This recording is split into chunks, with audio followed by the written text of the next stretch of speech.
Imported सरकार तो रोजाना की बुनियाद पर जलील हो रही है। इम्पोर्टेड हुकूमत का गुरु आसफ अली जरदारी इनको बीच चौराहे में छोड़कर कोरोना का बहाना लगाकर अपने घर के अंदर क्वारंटीना हो गया।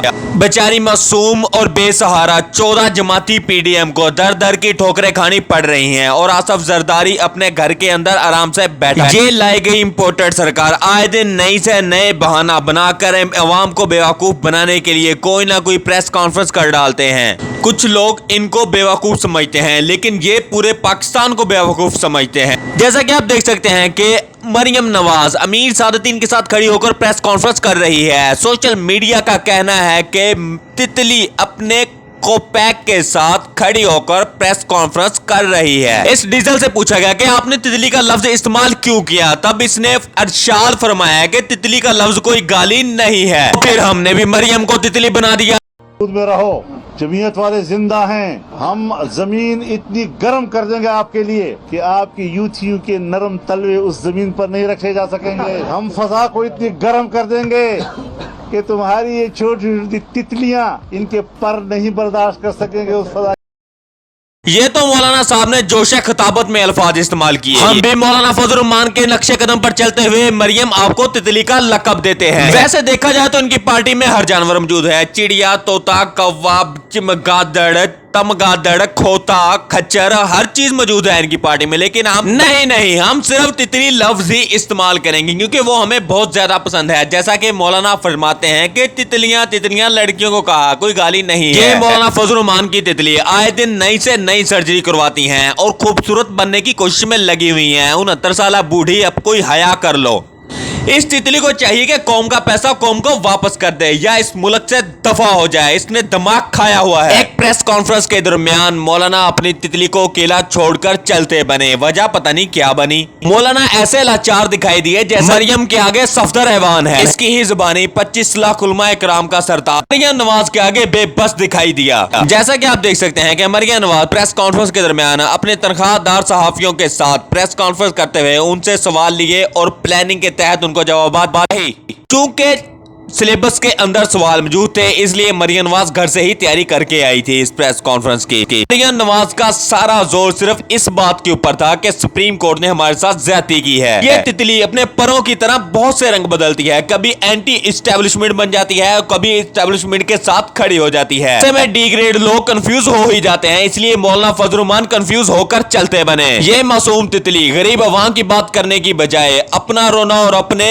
बाप का रोना अवाम के आगे रो रही है कि मेरे बाप को आने दो, माफ कर दो, खुदा का वास्ता है। चले आइए चेरी ब्लॉसम की तरफ चलते हैं। ये जनाब कौमी असेंबली में इस चवल ने काफी चवलियां मारी। इसने भी अपने दबे छुपे अल्फाज में अपनी राय का इजहार किया कि मरियम नवाज मेरी और मेरे बेटे की मुखालफत कर रही हैं, के लिए सरगर्म है, अपने वालिद के लिए कोशिश है। और फजल रहमान भी यही चाहते हैं कि मरियम नवाज का वालिद भगोड़ा पाकिस्तान आ जाए, लेकिन उसे गिरफ्तार ना किया जाए। रोज पहले क्लिप गुजरा जिसमें मौलाना कहा कि मैं औरत की हुक्मरानी हराम समझता हूँ। तो एक सहाफी ने इससे सवाल किया, आप मौलाना वो हुक्मरानी हराम समझते थे, अब क्या है? तो जिसके ऊपर मौलाना ने जवाब देना पसंद नहीं फरमाया। फिर ये मौलाना अपना मुंह छुपाते खामोशी से चलते बने, लेकिन ये अपनी तितली के साथ साथ रहते हैं। हर वक्त हर टाइम हमेशा अपनी तितली का बाजू पकड़ गए। इस प्रेस कॉन्फ्रेंस के दरमियान ना तो कोई वजीर बोला, ना ही कोई मशीर के पास बैठने की इजाजत थी। सब दूर दूर, बहुत दूर और बहुत दूर पीडीएम के सीनियर रहनुमा घनौनी शक्ल बनाकर इस औरत का तमाशा देखते रहे। जैसा कि आम जलसों में आपने देखा होगा कि मरियम नवाज साहिबा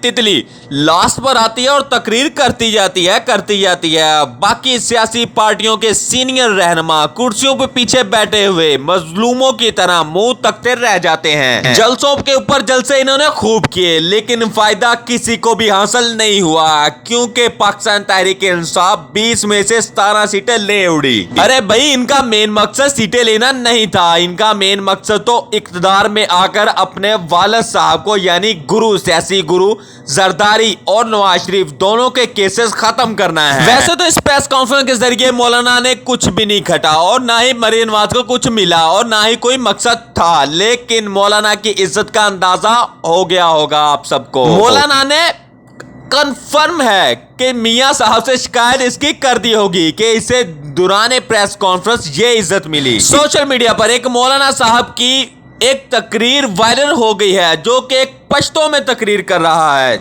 اس پشتو زبان کی جب ہم نے اردو میں ٹرانسلیٹ کروائی تو پتا چلا کہ مولانا صاحب اور اس تتلی کی جوڑی تمام مولانا صاحبان کو تنگ کرنے لگ گئی ہے, کھوبنے لگ گئی ہے, چبنے لگ گئی ہے. آہستہ آہستہ آپ لوگوں کو سب کچھ نظر آ جائے گا. ام دغه خود سره جوړیږي چې کوم خود سره په کورسو باندې ناسي الله دې حشر دغه خود سره نصیب وګرځوا دا کوم بدکار خود سره ستا ملاقاتونه دي پټ وښکارا یا مولانا دغه خود سره دې الله حشر وګرځوا الله دې په قیامت کې دې په خوا کې پاسوا او کدي جنت ته ځي او یا جهنم ته ځي الله تعالی دې سره جهنم ته بیا بوتلے کا. اب بڑے عالم فضل الرحمان کے خلاف ہونے لگے ہیں کیونکہ اب مریم نواز فضل الرحمان کے ساتھ دکھائی دیتی ہیں تو ان کو یہ بات اچھی نہیں لگتی. فضل الرحمان کی اتنی بری حالت کبھی نہ ہوئی جو اس وقت ہے. اسٹیبلشمنٹ, عوام اور مدارس کے مظلوم بچے بیچارے اب فضل الرحمان کی حقیقت کو جان چکے ہیں. یہ فضل الرحمان زبردستی اپنے مدارس کے بچوں کو اکٹھا کرتا ہے اور اپنے جلسے میں لے کر آتا ہے, ان کو مجبور کرتا ہے. زرداری اور نواز شریف کی بات کی جائے تو یہ دونوں کٹڑ ایک بزنس مین مائنڈ رکھنے والے بندے ہیں. یہ وہاں پر اپنا پیسہ خرچ کریں گے جہاں پر ان کو دگنا تگنا وصول ہو. پی ڈی ایم پوری کی پوری کرپٹ ترین پی ڈی ایم ہے جو کہ ان کے ووٹر اور سپورٹر دونوں کو پتا ہے, لیکن ان کو فرق نہیں پڑتا اس بات سے. آپ خود ہی اس بات سے اندازہ لگا لیں کہ پاکستانی عوام میں جاہل کس حد تک موجود ہیں. وہ اپنے ووٹر اور سپورٹر کے دل میں یہ بات ڈال چکے ہیں کیونکہ وہ ایک عالم شخص ہیں, یعنی وہ جو کہیں گے وہی ماننا پڑے گا. یعنی جہالت کا اندازہ آپ اس بات سے لگا سکتے ہیں کہ ان کے ووٹر اور سپورٹر سمجھتے ہیں کہ مولانا جو بھی کرے گا نبی کریم صلی اللہ علیہ وسلم کی سنت کے عین مطابق ہوگا. ملا ڈیزل اسلام کا سہارا لیتا ہے اور عوام کو بلیک میل کرتا ہے, ایموشنل کر کے عوام کے دماغ کو برین واش کرتا ہے. جو یہ رٹا لگواتا ہے عوام اسی طرح رٹا لگا لیتی ہے. یہ وہ مولانا ہے جس سے زرداری خاندان اور شریف خاندان اپنے جنازوں تک کو نہیں پڑھاتا. یہ صرف پیسے کرائے کا مولانا ہے, اس کو پیسے کے لیے استعمال کیا جاتا ہے, لیکن عمران خان صاحب کو پیسے کے لیے استعمال نہیں کیا جا سکتا. یہ نشئی گروپ سارا کا سارا ٹولہ عوام کو بیوقوف سمجھتا ہے, لیکن اب عوام میں تبدیلی آ چکی ہے. جب سے یہ امپورٹڈ حکومت آئی ہے عوام نے ان کو ذلیل ہی کیا ہے. ان چند سیاسی بڑی شخصیت کو چھوڑ کر آج بھی ان کے خاندان میں پی ٹی آئی کو مانا جاتا ہے. ان کی مائیں بہنیں اور ان کے بہن وہی عمران خان صاحب کو سپورٹ کرتے ہیں. آپ ایک مثال لے لیں کہ مریم نواز کی جو بیٹی ہے وہ خود عمران خان صاحب کی فین ہے. یہ 5 ڈاکو خاندان ہیں, بھٹو خاندان, شریف خاندان, اچک زئی خاندان, محمود خان, اور باچا خاندان. ان کے بار بار حکومت میں آنے سے عوام ان سے اکتا چک گیا ہے. انہوں نے اتنا لوٹ لیا ہے کہ عوام کو بچے کو پتا چل گیا ہے کہ یہ لوٹنے کے لیے ہی آئے ہیں. جیسا کہ آپ کو پتا ہے کہ عمران خان سستے تیل کا معاہدہ روس کے ساتھ کرنے جا رہا تھا. امریکہ کو یہ بات پسند نہیں آئی, اس لیے انہوں نے اپنے کرائے کے سیاستدان جو پاکستان میں چھوڑے ہوئے ہیں ان کے ذریعے رجیم چینج آپریشن کامیاب کروا لیا. خود کو نیوٹرل کہنے والے وہ لوگ, لیکن وہ نیوٹرل نہیں رہے اس وقت جس وقت ان کو نیوٹرل ہونا چاہیے. انہوں نے آتے ساتھ ہی پیٹرول کا اتنا بھاری بم گرایا کہ لوگوں کے سر پھٹ گئے. عمران خان کے دور میں انہوں نے عالمی ریٹ پوچھنے کی بجائے حکومت کے اوپر سارا ملبہ گرا دیا کہ انہوں نے مہنگائی کر دی ہے, لیکن ہن آرام ہے نا, ہن سکون ہے. ڈالر 250 سے اوپر چلا گیا ہے, ہن سکون ہے, سکون دی زندگی گزار رہا ہے. جی ان ناصروں نے پاکستانی معیشت کا بیڑا غرق کر دیا. جو پاکستانی معیشت 6% پر اوپر گروتھ